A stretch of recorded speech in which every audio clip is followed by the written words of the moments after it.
Hello friends, today I am here to tell you the strategy for class 10 CBSE to crack 2020 with good marks.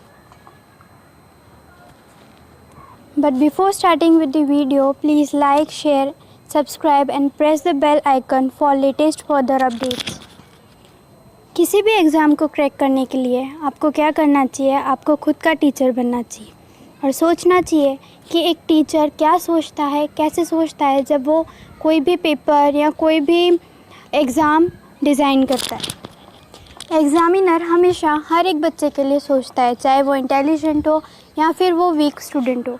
वैसे तो कोई भी student weak नहीं होता, सबके पास अपना अपना ब्रेन है, बट डिफरेंस ये होता है कि कोई अच्छी तरीके से मेहनत करता है, कोई प्रॉपर तरीके से मेहनत नहीं करता है। सभी स्टूडेंट्स के बीच डिफरेंस सिर्फ इंटरेस्ट का होता है। किसी का इंटरेस्ट बहुत ज़्यादा होता है स्टडीज़ में, किसी का इंटरेस्ट बहुत कम होता है और किसी का मॉडरेट होता है।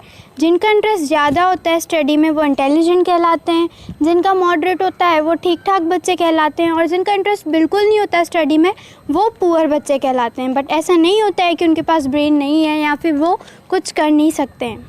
आज मैं ये वीडियो उन सभी बच्चों के लिए लाई हूँ जो 2020 में CBSE क्लास 10 के एग्ज़ाम को गुड मार्क्स से क्रैक करना चाहती हैं। जैसा कि आप सब जानते हैं, अभी लॉकडाउन चल रहा है, स्टडीज़ में बहुत ज़्यादा डिफरेंस आ रहा है स्टूडेंट्स की, बहुत सारी डिफ़िकल्टीज़ आ रही है, क्लासेस प्रॉपरली लग नहीं पा रही है, ऑनलाइन देखने में भी प्रॉब्लम होती है, ऑनलाइन स्टडीज़ भी प्रॉपर वे में नहीं हो पाती है और आजकल बच्चों को इतना होम असाइनमेंट मिल रहा है कि वो सेल्फ स्टडी का भी टाइम नहीं दे पाते हैं, क्योंकि अब नई क्लास है, एकदम से काफ़ी ज़्यादा डिफरेंस आता है 9th से 10th में आने में।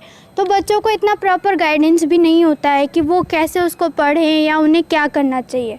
तो आज की इस वीडियो में मैं आपको यही बताऊँगी कि आपको कैसे आपकी क्लास 10th की स्टडी करनी है ताकि आप आगे जाके 2020 में प्रॉपर गुड मार्क्स स्कोर कर सकें, एटलीस्ट 90 प्लस कर सकें। 90 प्लस स्कोर करने के लिए हमें क्या करना है? हमें हमारी जो बुक्स है उनकी रीडिंग स्टार्ट कर देनी है। अगर आपको समझ में नहीं आता है कोई बात नहीं, बट एक बार एटलीस्ट एक चैप्टर को आपको ज़रूर पढ़ना चाहिए। उसके बाद उसमें आपको क्या करना है, जब आप कोई भी चैप्टर पढ़ते हो तो आपको देखना है कि आपको डिफ़िकल्टीज़ कहाँ कहाँ पे आ रही हैं। उन चीज़ों को आप अंडरलाइन कर लो, बाद में गूगल है आपके पास, उससे सर्च कर लो, या यूट्यूब पे काफ़ी सारी वीडियोज़ होती हैं, आप वो देख के भी इंक्वायरीज़ को सॉल्व आउट कर सकते हो। और आप ये बिल्कुल नहीं सोचें कि अभी लॉकडाउन है, पढ़ाई नहीं हो रही है और दूसरे भी नहीं पढ़ रहे हैं तो हमें भी नहीं पढ़ना है। अगर आप ऐसे सोचते हैं तो आप बहुत बड़े लूज़र कहलाएंगे, क्योंकि आप एक बार भी ट्राई नहीं कर रहे हैं। और आपसे जो इंटेलिजेंट बच्चे इंटेलिजेंट क्यों कहलाते हैं? क्योंकि वो टाइम वेस्ट नहीं करते हैं, टाइम के साथ चलते हैं, वो टाइम बिल्कुल भी वेस्ट नहीं कर रहे होंगे। अभी बहुत से बच्चे ऐसे होंगे जिन्होंने क्लास 10 की स्टडीज़ शुरू भी कर दी होगी और एटलीस्ट 20% या 10% कोर्स उन्होंने स्टडी कर लिया होगा। और आप लोग हो सकता है अभी भी ऐसे हों जिन्होंने स्टडी स्टार्ट ही नहीं करी हो, इवन बुक्स की तरफ देखा ही नहीं हो। तो टाइम वेस्ट ना करते हुए हमें क्या करनी है? क्लास 10 की प्रॉपरली प्रिपरेशन करनी है। कैसे हम प्रिपरेशन करेंगे? हमें क्या करना है? सिंपल सी चीज़ है। अगर हमें इतना कोई हार्ड वर्क हमें करना नहीं है क्लास 10th में 90 प्लस करने के लिए, सिर्फ करना क्या है, एक टॉपिक उठाओ और टॉपिक उठाने से पहले एक पेपर और पेन लो और उस पर लिखो WH क्वेश्चंस। WH क्वेश्चंस क्या होते हैं? जनरली W और H से रिलेटेड क्वेश्चंस होते हैं। इसमें क्या होता है, हम किसी भी टॉपिक से रिलेटेड क्या क्या क्वेश्चन हम पूछ रहे हैं उस टॉपिक में, या हमें क्या क्या क्वेश्चन स्टडी करने हैं, वो ये हैं कि कोई भी चीज़ कब हुई, कैसे हुई, कहाँ हुई, किसने की, ये सब जो क्वेश्चंस हैं वो एक टॉपिक्स में से पूछे जाते हैं। इसके अलावा एक भी क्वेश्चन किसी भी टॉपिक में से नहीं पूछा जाता है। अगर आप WH क्वेश्चन स्टार्ट कर लेते हैं बनाना और इस स्ट्रेटजी से पढ़ते हैं तो ये मेरी गारंटी है कि आप 90 प्लस स्कोर कर लेंगे। बट इसका मतलब ये नहीं है कि आपने क्वेश्चन बना के छोड़ दिए हैं, आप उनकी स्टडी नहीं कर रहे हैं। आपको क्या करना है? WH क्वेश्चंस तो तैयार करने ही हैं, WH क्वेश्चंस तो तैयार करनी ही हैं। साथ का साथ आपको क्या करना है? प्रॉपर वे में उसकी स्टडी करनी है, एक टाइम टेबल फॉर्म करना है कि आपको पढ़ना है। देखो, टाइम टेबल फॉर्म करने के लिए सब कहते हैं और सब बना भी लेते हैं, बट उनको फॉलो कोई नहीं कर पाता, ये सब जानते हैं। तो हमें करना क्या है? कुछ नहीं करना। दिन भर में अगर हम एक बार भी जो हमने WH क्वेश्चंस बनाए हैं उनकी स्टडी कर लेते हैं तो वो भी हमारे लिए बहुत काफ़ी हो जाएगा रिवीजन करने के लिए। क्योंकि अगर आप अभी उन टॉपिक्स को तैयार कर लेते हैं और थ्रू आउट द सेशन अगर आप उन टॉपिक्स को रिवाइज रिवाइज़ नहीं करते हैं, नहीं पढ़ते हैं, तो वो जो आपने टॉपिक तैयार किया है या जो क्वेश्चंस आपने फ्रेम किए हैं उनकी कोई वैल्यू नहीं है, क्योंकि आप भूल जाएंगे। अभी सेशन काफ़ी बड़ा है, कोर्स भी लेंदी है, हर एक चैप्टर को ऐसे याद करना बहुत मुश्किल होता है। किसी भी चीज़ में या हम जब भी कोई टॉपिक तैयार करते हैं, अगर आप ये सोच के पढ़ोगे बहुत सारा है, कैसे कैसे याद रखेंगे, क्या होगा, अभी तो पूरा साल है, तो डेफिनेटली आप भूल जाएंगे। अगर आप यही चीज़ इंटरेस्ट लेके पढ़ते हैं, आप सोचते हैं देखते हैं इस चैप्टर में क्या है, हमें क्या नॉलेज मिलेगी या हम इससे क्या सीखेंगे, तो वो जो चीज़ है आपको थ्रू आउट द लाइफ याद रहती है। साथ ही साथ इसको आप आपकी जनरल लाइफ से अगर को रिलेट करते हैं, डे टू डे लाइफ या फिर रियल लाइफ से अगर आप इसको को रिलेट करते हैं, तो ये जो चीज़ें हैं वो थ्रू आउट द लाइफ आपको याद रहेंगी।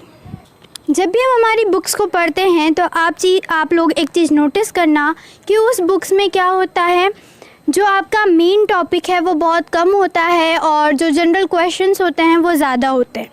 ठीक है, तो करना क्या है आपको ये करना है कि जब भी आप रीड आउट करते हैं तो रीडिंग करते टाइम सिर्फ ये याद रखना है, आपको ये माइंड में रख के चलो कि क्या चीज़ इंपॉर्टेंट है, क्या आ सकती है, या आपका जो एग्ज़ामिनर है वो क्या सोचता है इस क्वेश्चन से। बहुत सारी लाइंस ऐसी होती है जिनका कोई मीनिंग नहीं होता, ना ही वो कभी एग्ज़ाम में आती हैं, बट चैप्टर में कुछ ही लाइन्स और कुछ ही टॉपिक ऐसे होते हैं जो एग्ज़ाम में आते हैं और एग्ज़ामिनर पूछते हैं। कुछ टॉपिक तो ऐसे होते हैं जब अपन प्रीवियस ईयर के सॉल्व पेपर देखते हैं, कुछ टॉपिक ऐसे होते हैं जो कंटिन्यूसली लगातार हमारे जो एग्ज़ाम्स हैं उनमें पूछे जाते हैं, और कुछ ऐसे होते हैं जो कभी आते ही नहीं है या जिनके चांसेस रेयर होते हैं, तो ये भी फाइंड आउट करना होता है। तो मैं आपकी इन सब चीज़ों में हेल्प करूँगी, आपको वीडियोज़ अपलोड करके दूँगी, आप उसकी हेल्प से भी पढ़ सकते हैं। और एक बात हमेशा याद रखें, जब भी आप कोई टॉपिक पढ़ते हैं तो आपको करना क्या है, पहला काम आपको उसको रीड करना है, दूसरी चीज़ आपको क्या करनी है, उसमें इंपॉर्टेंट लाइन मार्क करनी है। बहुत सारी लाइन्स ऐसी होती है जिनका कोई मीनिंग नहीं होता, उनको बिल्कुल भी अंडरलाइन नहीं करना है, ना ही उनको ध्यान में रखना है। जो लाइन आपको कोई मीनिंग दे रही है उन्हीं चीज़ों को आपको क्या करना है, अंडरलाइन करना है। तीसरी बात क्या है, जब आप उस टॉपिक को समझ जाएं या थोड़ा सा भी आपके माइंड में उसकी इमेजिनेशन होने लगे, तो जो भी आपके माइंड ने समझा है उस टॉपिक को लेकर वो आप एक नोट्स के फॉर्म में बना लें या एक पेपर पे लिख लें उसको। उसके बाद आपको क्या करना है, जैसे आप पेपर पे लिखते हैं या आपका टॉपिक तैयार हो जाता है, तो हमेशा एक चीज़ याद रखना कि जब भी आप नोट्स बनाते हो, उस टॉपिक के बारे में लिखते हो, या आप नोट्स क्वेश्चन आंसर के वे से बना रहे हो या पॉइंट्स के फॉर्म में बना रहे हो, तो आपको क्या करना है, वो जो टॉपिक है उसको हमेशा 5 मार्क्स के फॉर्म में तैयार करना है कि अगर वो क्वेश्चन आपके पास 5 मार्क्स में आता है तो आप क्या लिखेंगे। 5 मार्क्स के लिए मैं क्यों कह रही हूँ, मैं इसीलिए कह रही हूँ क्योंकि अगर आप 5 मार्क्स का क्वेश्चन तैयार करेंगे तो अगर उस 5 मार्क्स में से, उसी टॉपिक्स में से अगर आपको 3 मार्क्स, 2 मार्क्स और 1 मार्क्स का क्वेश्चन पूछा जाता है तो आप इजीली आंसर कर देंगे। उस टाइम में आपको सोचने की ज़रूरत नहीं पड़ेगी। अगर आप वही टॉपिक 1 मार्क्स, 2 मार्क्स और 3 मार्क्स में तैयार करते हैं तो क्या होगा, आप अगर वो क्वेश्चन आपके पास 5 मार्क्स में आ गया तो आप फिर उस टाइम पे उस टॉपिक को नहीं लिख पाएंगे। हालांकि आपने तो आपकी तरफ से वो टॉपिक तैयार किया था, बट वो 1 मार्क, 2 मार्क्स या 3 मार्क्स के अकॉर्डिंग ही किया था, तो आप उसको क्या नहीं कर पाएंगे, उसको आप प्रॉपर्ली लिख नहीं पाएंगे और आपके जो 5 मार्क्स ईजीली आ सकते थे वो भी चले जाएंगे। एक और लास्ट और इम्पॉर्टेंट बात जो मैं आप लोगों को बताने जा रही हूँ वो ये है कि जनरली जो पेपर में क्वेश्चंस आते हैं CBSE के क्लास 10th के, वो कैसे आते हैं, अगर आपसे 2 मार्क्स का क्वेश्चन है तो आपसे वो जनरली 2 क्वेश्चंस पूछ लेंगे एक ही क्वेश्चन में। 3 मार्क्स का है तो 3 क्वेश्चंस पूछेंगे, और अगर 5 मार्क्स का है तो मे बी 5 पूछ लें या 3 पूछ लें। ठीक है, तो जो क्वेश्चन होते हैं वो भी 1, 2 मार्क्स के या 3 मार्क्स के होते हैं, इसीलिए टेंशन लेने की कोई ज़रूरत नहीं है। तो बने रहिए मेरे चैनल के साथ और सब्सक्राइब और लाइक ज़रूर कीजिए, और मेरी जो भी लेटेस्ट फर्दर वीडियोज़ हैं उनको ज़रूर देखिए। मैं आप लोगों को हेल्प करूँगी आपके क्लास 10th की स्टडीज़ में।